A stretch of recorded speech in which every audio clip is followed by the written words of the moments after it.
Imagine waking up one day, years down the line, and realizing that the people you're surrounded by are the ones who consistently drain your energy, erode your confidence, and derail your growth. You've lived an entire life. You've weathered countless storms, but the ones standing beside you, friends, family members, colleagues, are far from your source of strength. Instead, they're the very obstacles in your path to a fulfilling life. This isn't some far-off scenario. It's a possibility for every one of us. And that realization can hit like a ton of bricks, especially when we're entering our later years. If you've ever stopped to wonder, are the people closest to me genuinely supporting my growth? Then this video is for you. Today, we'll peel back the layers on recognizing negative influences in our lives, using insights drawn from Stoic philosophy.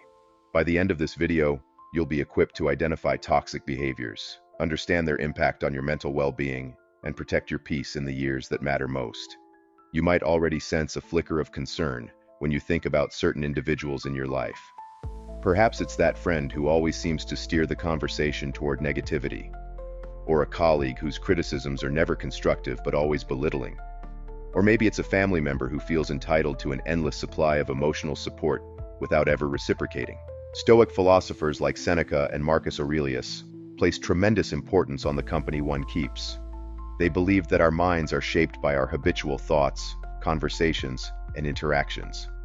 When you share your time with people who champion your growth, encourage your dreams, and help you maintain a balanced perspective, you're more likely to embody those traits yourself.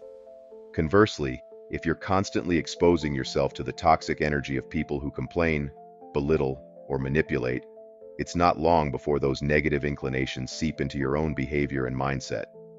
This video isn't about demonizing those around us or labeling everyone who disagrees with us as toxic. It's about honing your sense of discernment, developing a sharper eye for red flags, manipulative behaviors, or attitudes that no longer serve you. Life is short, and as you age, you want to spend your time with people who foster your well-being and peace of mind.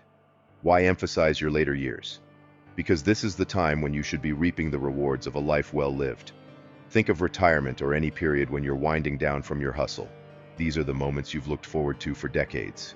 The days when you can finally pursue the passions you've placed on the back burner. The days when you can reflect on your life experiences with pride and satisfaction. But if you're surrounded by people who constantly introduce chaos or negativity into your space, you risk robbing yourself of that peace. A common misconception is that we outgrow negative influences as we mature. Unfortunately, toxicity isn't confined to any particular age range. Yes, we may learn from experience, but some relationships can remain deceptively draining for years, sometimes hidden behind a veneer of family obligation, lifelong friendship, or cultural expectations. This can make identifying and distancing yourself from these relationships even more challenging later in life. After all, how do you cut off someone you've known for 40 years, even if they're not good for you? Your later years should be about focusing on what truly matters: meaningful relationships, personal growth, peace of mind, and maybe even leaving a legacy of wisdom for the younger generation. Being mindful of who's contributing positively to your life and who isn't is a crucial first step in making those years count. Stoicism, founded in ancient Greece by Zeno of Citium and popularized in Rome by thinkers like Epictetus, Seneca, and Marcus Aurelius, emphasizes virtues like wisdom, courage, self-discipline, and justice. A core principle in Stoic philosophy is the recognition of what is within our control versus what lies outside our control. We can't always control who enters our lives. Sometimes they appear through work or family circumstances, but we can control how we respond to them. We can also set boundaries, adjust our interactions, and, if necessary, distance ourselves entirely. Seneca once wrote about the dangers of associating with people who corrupt your character. He spoke of the infection that can occur when you spend too much time with the wrong company. If you're striving to be more patient and disciplined, but your close circle constantly indulges in chaos and impulsivity, it becomes much harder for you to stick to your principles. Marcus Aurelius also stressed the importance of preserving your inner citadel, your mind and spirit. He reminds us to stand guard, ensuring our thoughts remain aligned with virtue and reason, rather than swayed by external negativity. If you think of your emotional well-being as a fortress, it's not just about building strong walls, but also about choosing which allies get to stand inside with you. Let's outline some common warning signs that might indicate a person's presence is detrimental to your life, especially as you grow older. 1. Constant negativity. They rarely have anything positive to say and often drain your mood with complaints. You find yourself feeling down or irritated after spending time with them. 2. Emotional manipulation. They use guilt, fear, or other tactics to control your decisions. Stoicism advocates for emotional equilibrium, but manipulation disturbs your peace. 3. Undermining your confidence. They make snide remarks, question your abilities, or minimize your accomplishments, always planting seeds of doubt. 4. Playing the victim. They refuse to take responsibility for their actions, blaming you or external factors for their problems. 5. Lack of reciprocity. Relationships are a two-way street. If you're always giving time, money, emotional support, and never receiving any support in return, you might be in a draining dynamic. 6. Disregard for your values. Stoicism emphasizes virtue and alignment with moral principles. If someone belittles your moral or philosophical stance, it can erode your confidence in living according to your values. Remember, identifying these signs doesn't mean you must instantly cut ties with people. However, it can guide you in deciding how much time and energy you want to invest in certain relationships. One subtle yet powerful obstacle is the echo chamber effect. This occurs when you're surrounded by individuals who share your exact viewpoints, reinforcing your existing beliefs without question. In your later years, comfort can become a priority. Sticking to your established opinions might feel easier than challenging them. However, an echo chamber can be just as dangerous as outright negativity, because it prevents the growth that comes from healthy debate and open-mindedness. Think about it this way: if you only ever hear, "Yes, you're right," you never gain new perspectives or the impetus to examine your worldview. Over time, this can foster rigidity and make it hard to detect when someone's influence is taking you down the wrong path. Indeed, Stoicism encourages us to remain open to reasoned arguments. If we're only hearing echoes of our own thoughts, we're not expanding our perspective, and we might remain blind to unhealthy relationships or manipulative behaviors hiding beneath the surface. Trust is a precious commodity, one that can be easily weaponized by toxic individuals. Manipulation often thrives where trust is assumed. A friend or family member may leverage your history together to get away with negative or exploitative behavior, saying things like, "I'd never hurt you, don't you trust me?" or "We're family, I have your best interests at heart." In truth, having shared history with someone doesn't mean they're entitled to cross your boundaries. Regardless of whether the relationship is personal or professional, no one has the right to abuse your trust or twist your sense of loyalty to their advantage. Recognizing this dynamic is half the battle. The next step is deciding how to respond, whether it's setting firmer boundaries, seeking mediation, or in some cases, distancing yourself entirely. Let's pause and reflect. It's time for 2 challenges that will help you become more aware of the relationships in your life. First, recent interaction review. Think back to a recent conversation or meeting with someone in your circle. What was the outcome? Did you walk away feeling motivated, happy, and supported? Or were you drained, anxious, or burdened with self-doubt? Write these reflections down. Ask yourself if this person should continue playing a significant role in your later years. Be honest in your assessment. Clarity starts with brutal honesty. 2. Your inner circle audit. Write down the 5 people you spend the most time with. These could be family members, friends, co-workers, or even neighbors, anyone who gets a significant share of your hours each week. Now, evaluate whether their attitudes align with your personal values and long-term vision. If you notice inconsistencies, say, someone's constant negativity clashing with your desire for a peaceful retirement, start strategizing how you can either A, deepen the relationships that do serve you, or B, distance yourself from those who don't. In a world where information travels at lightning speed, we're constantly bombarded with advice, some from well-meaning loved ones, some from questionable social media gurus, and everything in between. When these perspectives clash, you can end up trapped in a confusing web of conflicting guidance. Whose advice should you follow? Your nephew's get-rich-quick scheme or your friend's cautionary tales of financial ruin? Should you trust your coworker's recommendation to invest in a new startup, or heed your spouse's skepticism? This swirl of opinions can be particularly troubling for those of us seeking clarity in the twilight years. You might be worried about your retirement portfolio, your health decisions, or even simpler lifestyle choices like relocating to a quieter city.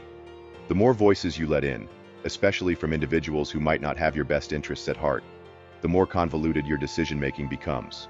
To cut through the noise, consider these steps. 1. Assess the source. Does this person have expertise or experience relevant to the advice they're giving? 2. Check their motivations. Are they truly looking out for you, or do they stand to benefit in some way if you follow their guidance? 3. Align with your core values. Does their advice resonate with your Stoic commitment to virtue, reason, and emotional equilibrium? Let's talk about peer pressure. Peer pressure doesn't vanish with age, it merely evolves. Instead of high school cliques, you might face family expectations, social norms within your retirement community, or pressure from colleagues who resist your decision to step away from certain commitments. In many cases, it can feel like you're navigating a maze. With each turn, a fresh demand or expectation arises, making it easy to lose sight of who you are. Stoic philosophy reminds us to maintain our individuality by staying true to our core values. When confronted with peer pressure, ask yourself, is this action in line with my virtues and long-term goals, or am I being swayed by the group's expectations? By repeatedly asking this question, you'll foster the self-awareness needed to stay on your path. If the group or individual in question becomes offended or tries to guilt-trip you, that's a red flag, a clear sign you might be dealing with toxic influences, rather than genuine well-wishers.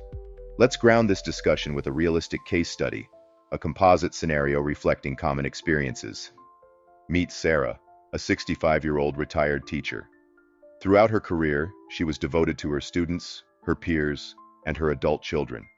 After retirement, she looked forward to peaceful days of gardening, painting, and traveling with her husband. Sarah realized she was still giving her energy to certain friends who mostly sought her out for their own benefit. One friend constantly called her to vent about trivial dramas. Another frequently pressured her into monetary favors. Her grown children, while loving, seemed to drop their children off without notice, turning Sarah's home into a surprise daycare. Feeling overwhelmed and emotionally depleted, Sarah decided to take a stand. She began by setting clear boundaries, limiting phone calls to reasonable hours, and politely declining money requests without explanation. She also arranged more structured visits with her grandchildren, ensuring she had time for self-care. Over a few months, Sarah noticed her stress levels dropping. She had more time to explore painting and enjoy her garden. The relationships that remained grew stronger. Her children learned to appreciate her time, and she deepened bonds with friends who respected her boundaries. Those who couldn't accept her new stance naturally drifted away. Sarah's story serves as a powerful example of the peace and emotional resilience that can emerge when you minimize draining relationships and focus on those that enrich your life. The biggest lesson? It's never too late to make changes that safeguard your well-being. Now, let's construct a mental checklist to help you quickly assess the quality of your relationships. 1. Energy audit. After an interaction, do you feel uplifted or drained? 2. Respect for boundaries. Does this person understand and respect your personal space, time, and decisions? 3. Support versus criticism. Are they supportive of your endeavors, or do they constantly criticize without offering solutions? 4. Alignment with values. Do their actions and attitudes conflict with your core values, integrity, kindness, and rational thinking? 5. Personal growth.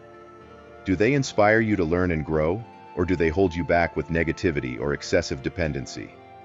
Keep these points in mind whenever you're uncertain about someone's impact on your life. If you consistently find negative answers, it's time to reevaluate the relationship. If you've identified people who are toxic or overly negative in your life, the next step is deciding how to minimize contact and protect your Stoic path. Here's a simple, actionable roadmap. 1. Start with self-awareness. Recognize what you feel around this person: anxiety, dread, irritation. Label these emotions as they arise. Awareness is key before any effective action. 2. Set clear boundaries. Communicate your limits respectfully but firmly. For example, I need to limit calls after 8 p.m. Or, I'm prioritizing some personal projects, so I won't be available on weekends. 3. Limit exposure gradually. You don't have to make a dramatic, all-or-nothing move. Start by reducing the frequency of meetings and phone calls. Redirect group plans if you can. This gives the other person a chance to adjust as well. 4. Seek support.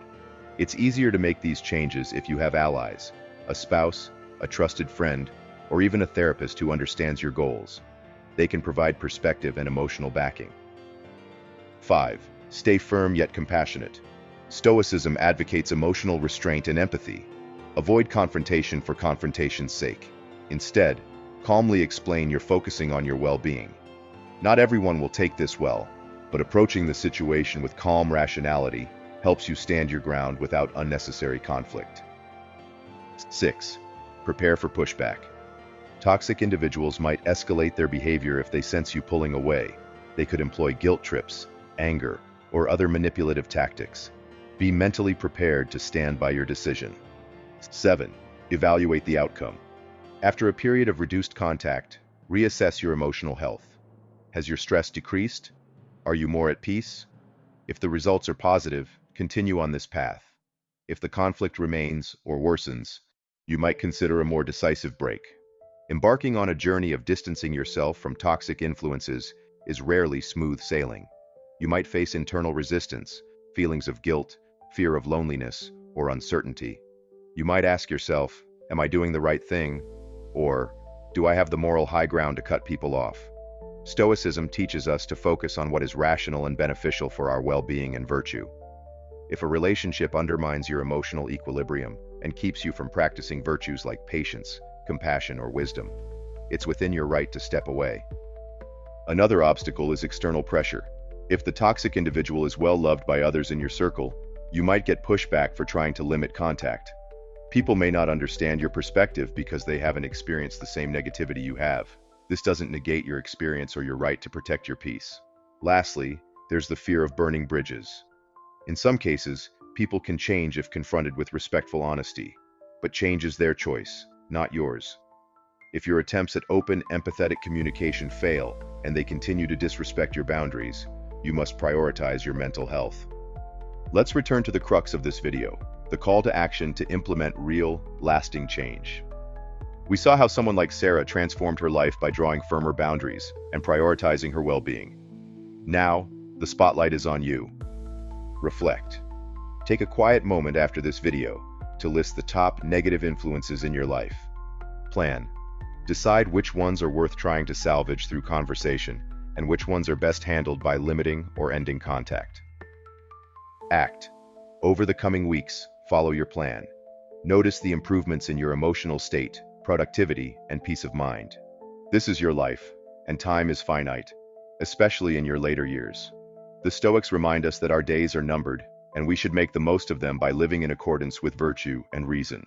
Don't spend your precious time catering to toxicity. As we wrap up, let's revisit our core goals.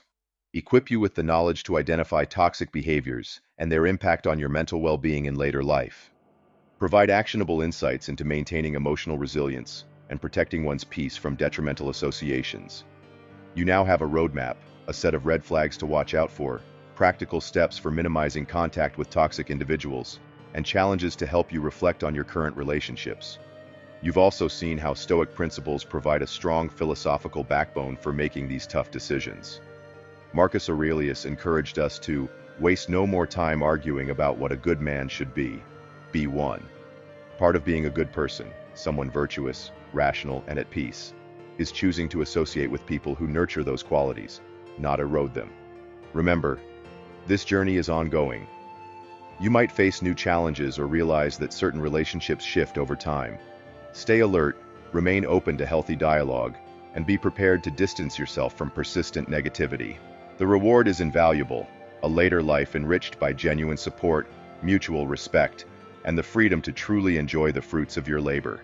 If this message resonates with you, consider sharing your insights in the comments. Have you recently cut ties with someone who was draining your energy? Are you planning to have a difficult conversation with a loved one who repeatedly crosses your boundaries? Let us know how you plan to cultivate healthier relationships in your life. Your experiences might inspire someone else to make a positive change too. Thank you for watching, and remember, your time and emotional health are precious. Spend them wisely, and don't be afraid to stand guard over your peace. With a Stoic mindset and a clear sense of purpose, you can create a life in your later years that feels not just tolerable, but truly fulfilling. Stay strong, stay mindful, and until next time, protect your inner citadel and walk your path with courage and clarity.